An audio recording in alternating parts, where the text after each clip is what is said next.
Harka fuunee dhaggeeffattoota keenya kabajamoo nagaan keenya bakka irraa nu caqasaa jirtan hundatti isin haa qaqqabu. Kun raadiyoo keessan raadiyoo Finfinneeti.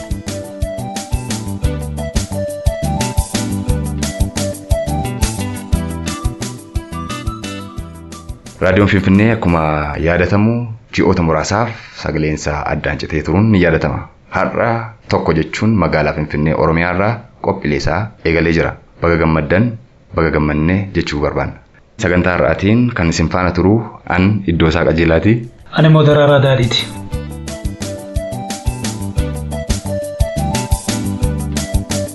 Akkam jirtu dhaggeeffattoota raadiyoo Finfinnee kun Daraaraa Daadhii Finfinnee irraa kanaan dura biyya alaa Kaalifoorniyaa irraa waan tokko hojjechaa turuun keenya ni yaadatama.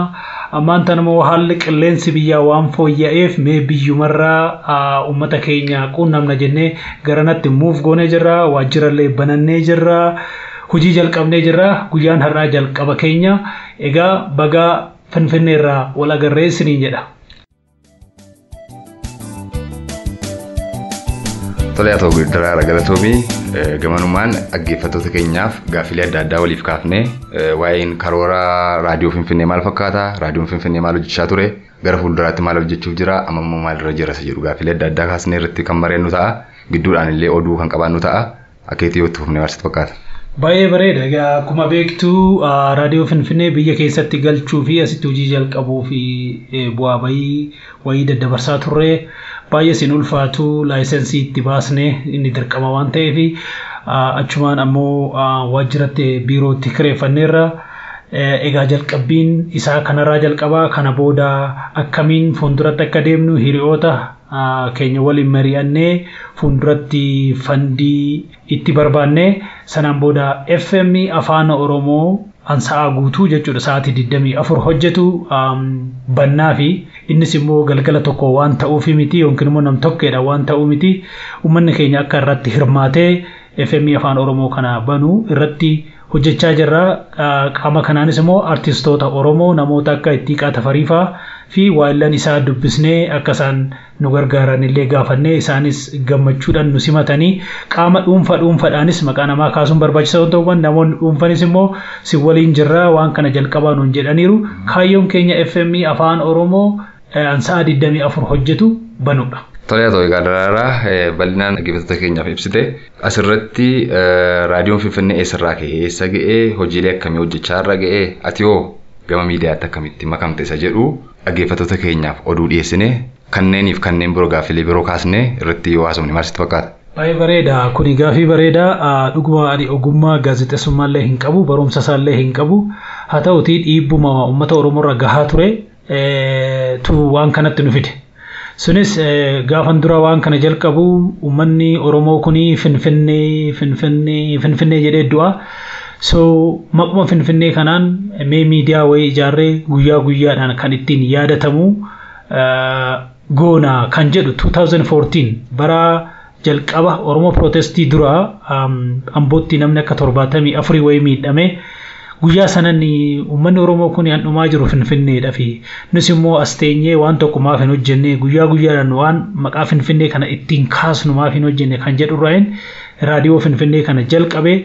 Sana booda namoonni keessummaa warra baahayyuu beektota warra seenaa beekan isaan kaasuudhaan namoota keenya kan dagataman qabsoo Oromoo irratti kan miidhaman kan irraanfataman namoota kana kaasuudhaan egaa ummata Oromoo biratti raadiyoon kun akka jaalala argatu godhuu dandeenyeera.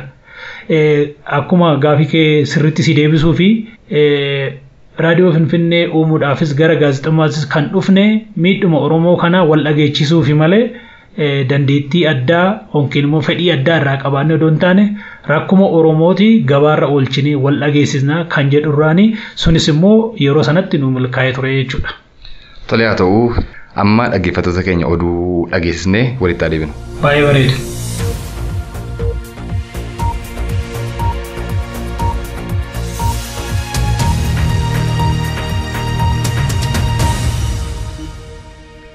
Ayyaanni Irreechaa kan bara 2018 milkaa'ina guddaan goolabamee jira. Baay'inni namoota irratti argamanii miliyoona 10 walitti kan tilmaamamu yoo ta'u, poolisiin Oromiyaa qeerroof qarreen milkaa'ina ayyaana kana irratti gumaacha guddaa taphatanii jiru. Abbaa Gadaa Bayyanaa Sanbatoos taayitaa isaanii dabarsanii Abbaa Gadaa Gobanaa Hollaa Irreessootti dabarsanii jiru.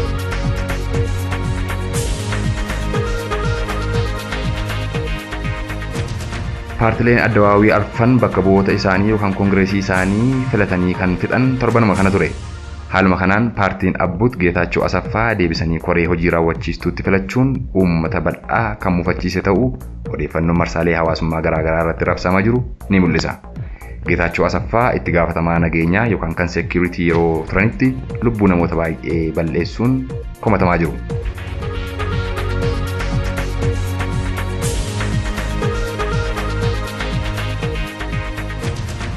Oduudhuma wal fakkaatuun paartiin warraaqsa dimokiraatawaa saba Amaaraa kanaan dura mana hidhaa kan turan Jeneraal Asaaminoo Tsigee miseensa koree hojii raawwachiistuu godhachuun deebisanii filatanii jiru. Haa ta'u malee OPD'n Jeneraal Alamishee Daggafee callisee irra darbuun komee addaa kaasee jira. Gama biraatiin paartiin naannoo sabootaaf sablammoota uummattoota kibbaa miseensa isaanii kan dura soorama baasuun carraa dargaggeeyyiif uumuun isaanii isaan galateeffachiisee jira.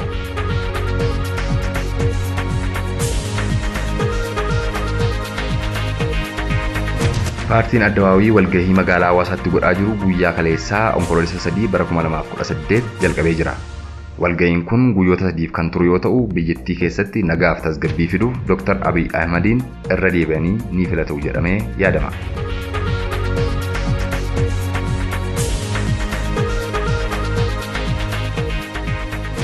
Oduu biroodhaan uummanni Oromoo kumaatamaan lakkaawaman naannoo Benishaangul Gumuz irraa buqqa'uu fi akkasumas lakkoofsaan 60 olitti kan tilmaamaman ajjeefamuu VOA afaan Amaariffaa gabaasee jira. Akka gabaasaa kanaatti manneen baay'een gubatanii jiru, uummanni baay'eenis balaa adda addaatiif saaxilamanii jiru.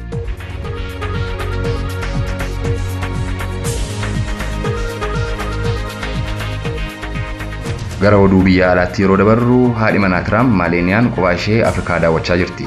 Maaleeniyaan Gaanaa, Keeniyaa, Ijiptii fi Maalaawii daawwachuuf qophii irra kan jirtu yeroo ta'u, ilaalchi abbaa manaa ishee biyyoota Afrikaa irratti qabu adeemsa ishee kana gufachiisuu ni danda'a jedhu beektotni. Maaleeniyaan adeemsa ishee kana irrattis guddisa ijoollee irratti kan xiyyeeffatu ta'uu himtee jirti.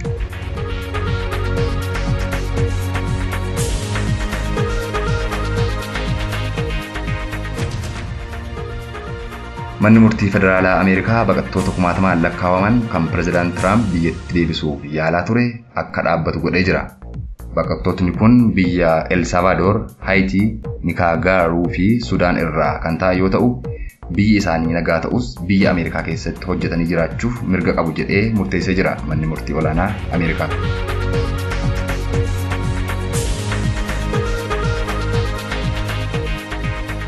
Australiyaan cervical cancer balleessuun biyya duraataati jedha gabaasaan BBC. Talaalli seeraan yoo kenname cervical cancer baduu akka danda'u beektotni Australiyaa ibsanii jiru. Cervical cancer dhibee saalquunnamtiidhaan dubartootatti daddarbudha. Dhagaa dhaggeeffattoota keenya oduun guyyaa har'aa qabannee isiniif dhiyaanne kana fakkaata. Qophiilee keenya itti aanan waliin turtii gaarii isiniin jenna.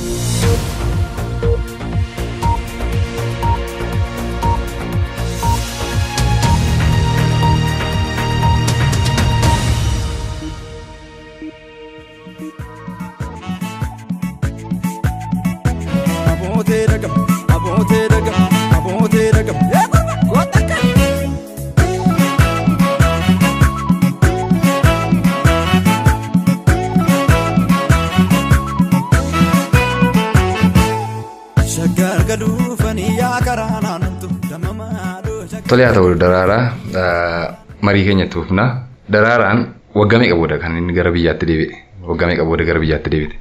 Al tokko hedduudhaan dhufe malee waggaa 10 dura walumaa galatti garuu kan biyya kana bahee waggaa 17.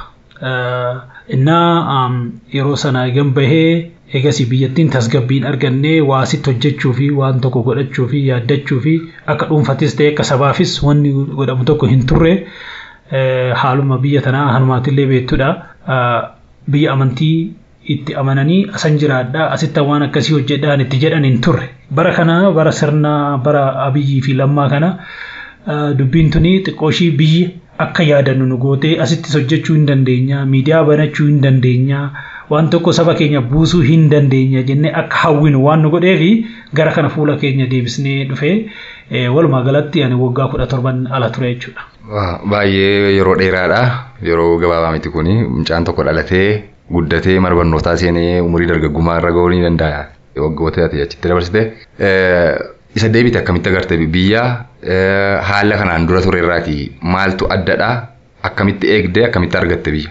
Egaa gabaabumatti haala duraan turee fi amma wal dukkee qabuudhaa fi waan baay'eetu jira. Haa ta'uti amma namni Oromoon tokko keessattuu yeddu galeessa naannoo Finfinnee kanatti jechuudha rakkoon naannoo Oromiyaa adda addaa keessa jiraatullee amma walakkaa biyyattii kana keessatti Oromoon tokko laphee isaa dhiibee nagaa hanbahee nagaan galuu hin danda'a. Nan hidhama maqaa abootii nan hidhama maqaa Oromootii nan hidhama maqaa maalootii nan hidhama jedhee wanni of sodaatu hin jiru akkanatti mul'atutti. Namni nama hidhus hin jiru sodaan suni badeera.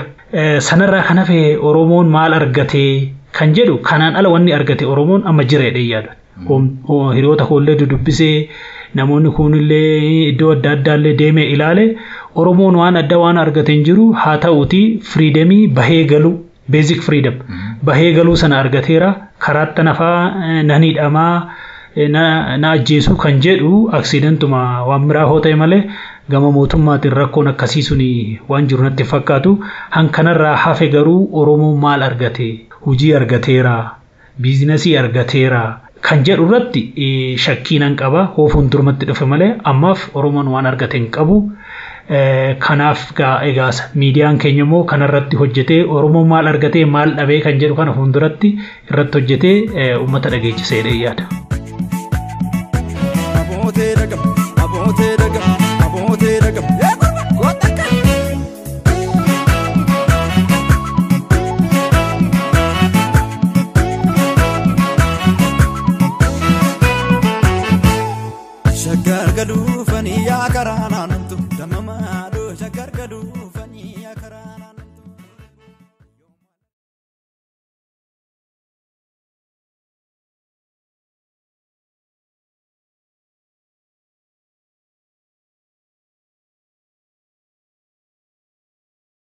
Egaa ammoo walgahii darraa animmoo sittan dabarsa.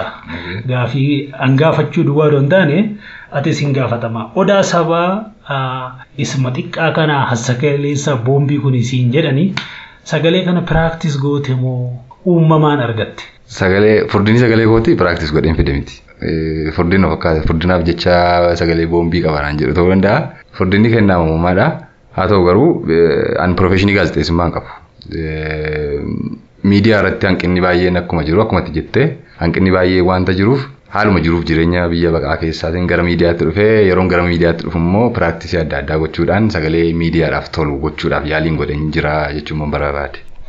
Baay'ee bareeda. Mee akkamiin miidiyaatti dhufte maaltu miidiyaatti si fide akkan dhageetti barumsi keellee saayikooloojiidha maaltu mooyyuu agartee waa'ee miidiyaa kanatti yoom dhufte maal Oromoof kontribuut goote hagaarraatitti.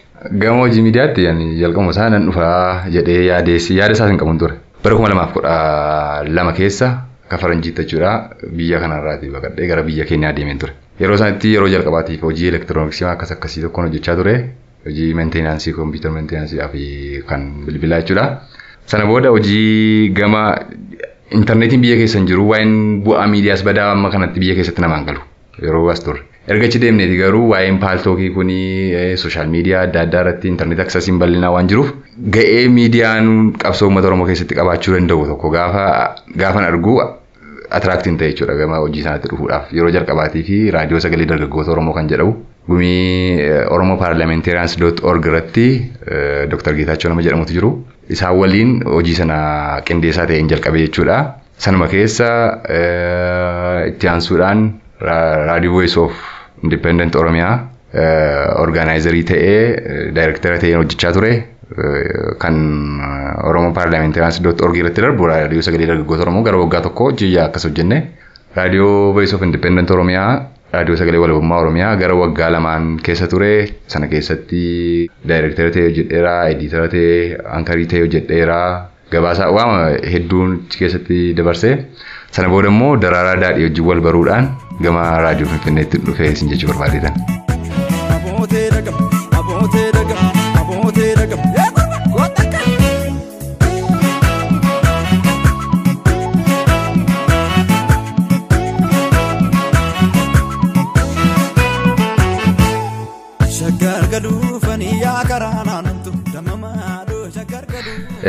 Gaafiin kun itti aanu siif kan qabu jireenya biyya Ameerikaa fi jireenya Itoophiyaa biyya keenya Itoophiyaa yookaan Oromiyaa maaltu wal fakkeessa maaltu adda godha warri as jirus isa achi jiru akka baraniif warri achi jirus isa amma jiru akka baraniif gaafii kana siif kaasa.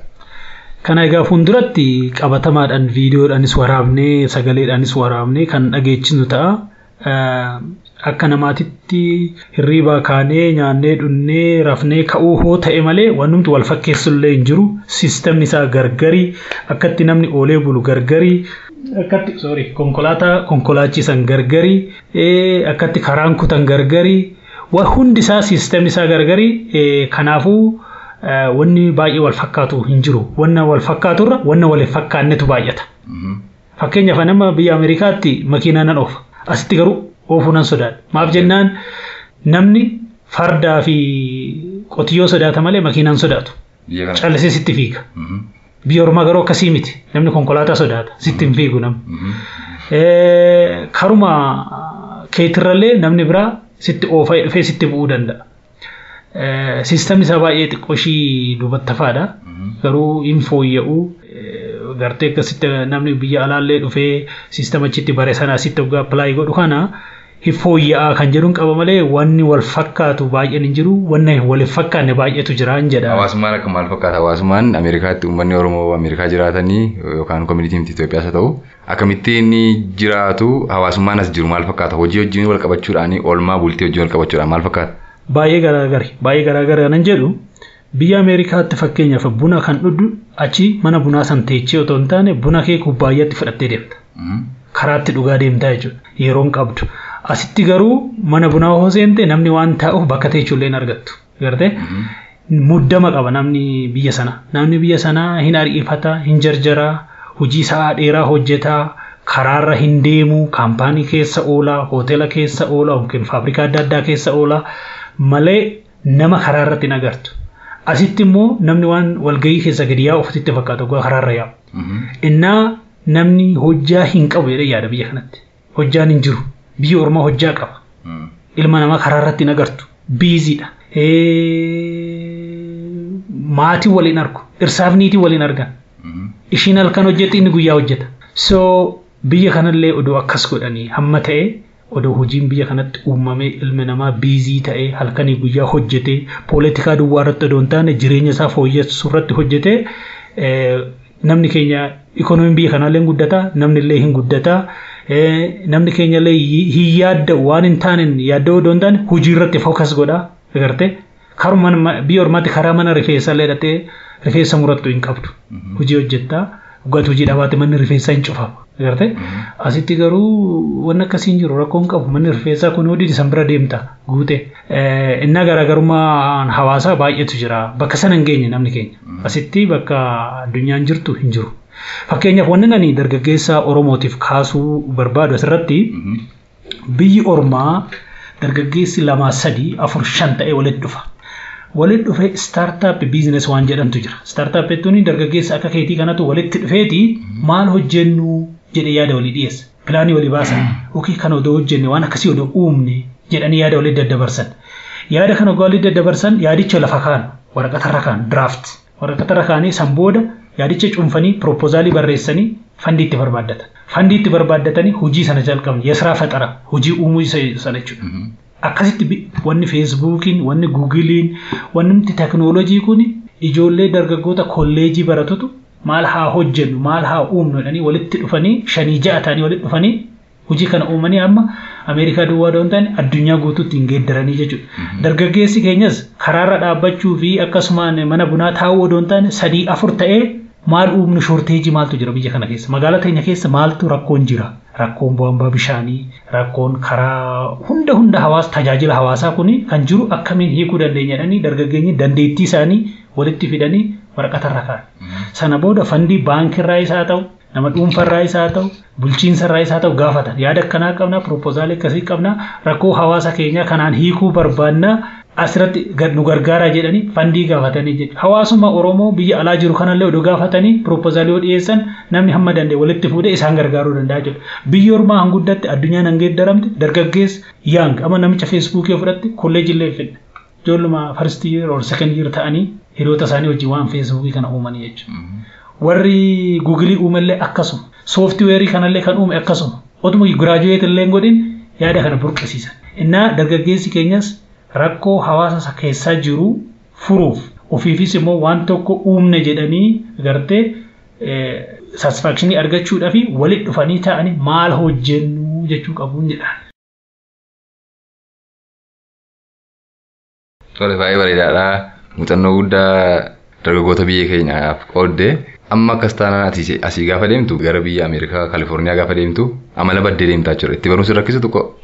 Itti baruun na rakkisu maaliif hanasii kanatti waan hin barreefi ammallee akkuma hirriibaa hin daddabi'a sa'aatuma sanan hirriibaa ka'aa akkasumattan deebi'ee rafaa biiziidhaa siifachan deemaa oolaa jechuun waajjira tokko deemaa amalli nan baduu maaliif ammas sammuun kiyya hoon biizii ta'e boqonnaa argadha. Nuggaan biizii ta'e hin jaaladha jechuudha. Jechuun hojii hojjechaa ooluu dadhabee rafuu waan akkasii kana malee akkasumatti manuma bunaa dhadhaabachaa ooluun itti baruus hin barbaanne sanas baay'een jaaladha. Isa biizii isa biyya ormaa sanan jaaladha jechuudha. Innaa gaafa nasii galee nan rakkisu haa ta'uti hiriyoota koo hanan qabu wajjin fi hawaasa keenya wajjin akkatti waan kana fooyyessinu. Gama miidiyaa uumaa jirra jennu kanarranis immoo life in America jiruuf jireenya Ameerikaatti Awurooppaatti yookiin immoo iddoo adda addaatti hundumattuu jiruun biyya sanaa maal fakkaata?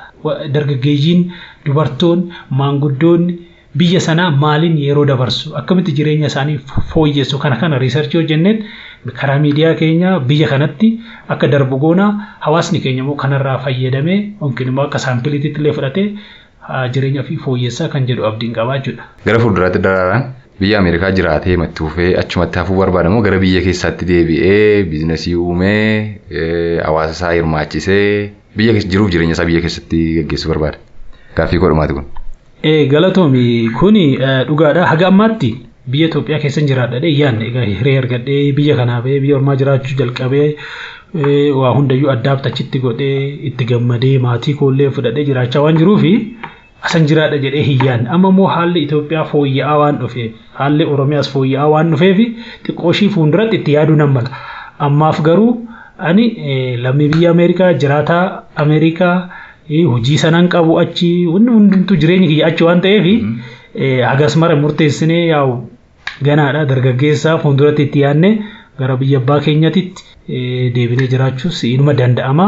Amma fi itti murteessine egaa. Achi teessee matee hojjechaa uummata kee miidiyaadhaan tajaajilta uummata kee biyya jiru jechuudha.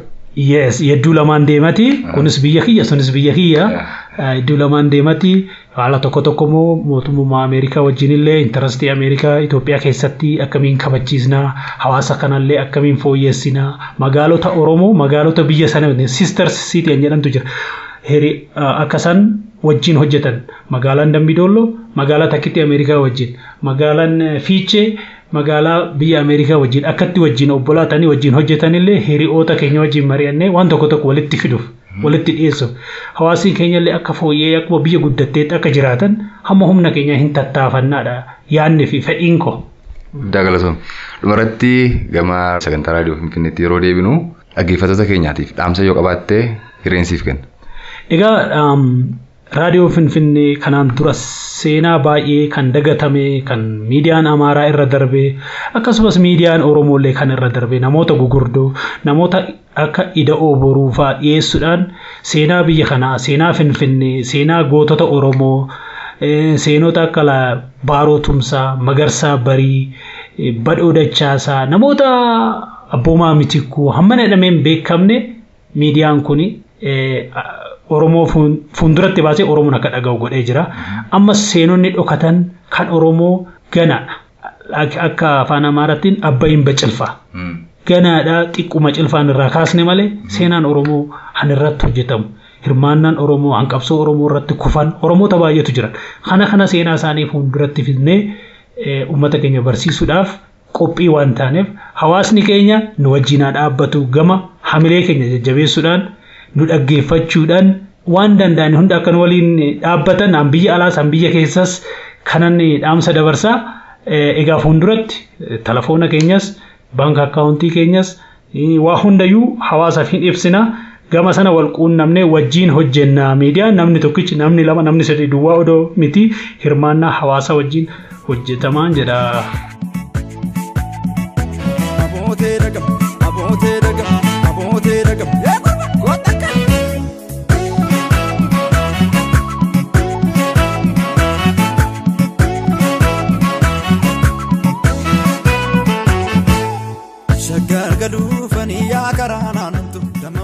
Baay'ee bareeda amma ka biyyatti deebiteerta biyyis nagaa argatte Naayiroobii irraa gara Finfinneetti deebiteerta. Egaa fuulduratti raadiyoo Finfinnee wajjin jirta beekamaadha. Fuulduratti maal gumaachina hawaasa kanaa fi hir'inni akka miidiyaa keessatti hubannoo keetiin miidiyaa irratti miidiyaa Oromoo irratti hir'ina maaltu jira keessattuu gama reediyootiin. Ammoo gumaachi kee maal fakkaata? Akkamiin wajjin itti fufuu dandeenya? Hawaasa kanarraa hoo maal eegdaa kana gaafiin koo? Barreeffamni hanqinni miidiyaa afaan Oromoo keessa jiru gama siyaasaa duwwaa irratti fuulleffannaa gama siyaasaa duwwaa irratti xiyyeeffatu jira. Hawaasummaa irratti bashannana irratti wantoota garaagaraa irratti qophiileen dhiyaatan muraasadha. Isa kana keessatti qooda mataa kootiin qabaadha jedheen abdadha. Kanas immoo raadiyoo Finfinnee waliin ta'uudhaan gara fuulduraatti waan gaarii tokkoon turbiitiin godhadhee yaada. Garuu hawaasni keenya miidiyaa isaanii dhaggeeffachuudhaan keessumaa keessatti qophii hawaasummaadhaa fi bashannana wantoota garaagaraa dhimma biizineesii irratti xiyyeeffatanii dhimmoota garaagaraa irratti dhimma fayyaa irratti xiyyeeffatanii jajjabeessuu hojiileen akkasii gaafa hojjetaman jajjabeessanii namooti wanta kana hojjetan mootiveeted ta'anii akka isaan hojjetaniif jajjabeessuu bira dhaabbachuu danda'u qabuun jedha hawaasi keenya. Egaa kuni dhaamsa keetii galatoomii kanarratti yoo raawwanne maal si fakkaata? Baay'ee galatoomii. Yaa dhaggeeffattoota keenya raadiyoo Finfinnee guyyaarraa qophii nuti yeroo jalqabaaf qabannee isiniif dhiyaanne kana fakkaata.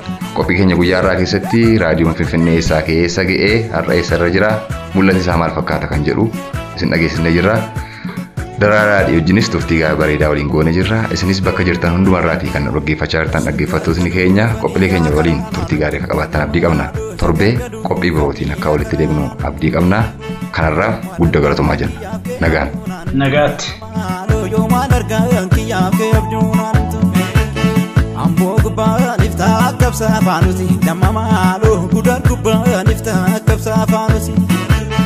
Afura ke na be ko tu si pisi damma malo afura ke na be ko tu si pisi abote daga jarro fuma wala abote daga jarro fuma wala